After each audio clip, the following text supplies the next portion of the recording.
జాతర రవితేజ గారిని ఎలా చూడాలనుకుంటున్నాం అలా చూసాము. శ్రీలీల గారితో సెకండ్ మూవీ ఇట్టు కొట్టారు. ఏంటి ఆ యాక్టింగ్, ఏంటి ఆ డాన్స్, ఏంటి ఓలే హోలే ఓలే హోలే ఆ సాంగ్, ఆ డాన్స్, ఒక్కొక్క డాన్స్ స్టెప్ చేస్తుంటే అసలు స్ప్రింగ్ కూడా పనికిరావు అలా తిప్పుతున్నారు. అసలు రవితేజ గారు ఏం డాన్స్ అసలు ఈ ఏజ్ లో కూడా అంత బాగా చక్కగా డాన్స్ చేసి మందరి కోసం అసలు ఈ సినిమాలో ఉన్న క్లైమాక్స్ సీన్ మాత్రం అయితే ఎవ్వరు మిస్ కాకూడదు.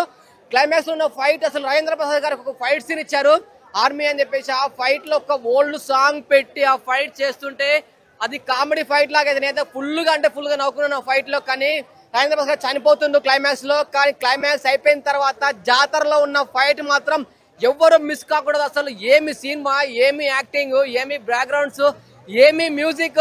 భాను గారు అబ్బా ఏంటండి మీ టాలెంట్ కి, మ్యూజిక్ పెట్టిన వాళ్ళందరికీ శతకోటి నమస్కారాలండి. ఎందుకంటే ఇంత మంచిగా మా రవితేజ గారికి ఇట్టు ఇచ్చారు, బ్లాక్ బాస్టర్ ఇచ్చారు. కానీ మార్నింగ్ టైంలో రిలీజ్ చేయాలని బాధపడుతున్నారా? కాదు, ఈవెన్ రిలీజ్ చేసిన రచ్చ చేశాడు. మాస్ జాతర కాదు, ఊరా మాస్ జాతర సినిమా ఇట్టు బాక్స్ ఆఫీస్ 1000 కోట్లు చెప్తున్నా కదా. ఈ సినిమా లాగా చెప్తున్నా, మళ్ళీ వస్తే లేవో ఇలాంటి సినిమా ఇట్టు కొట్టింది 100% చెప్తున్నా. 1000 కోట్లు పక్కా వస్తుంది.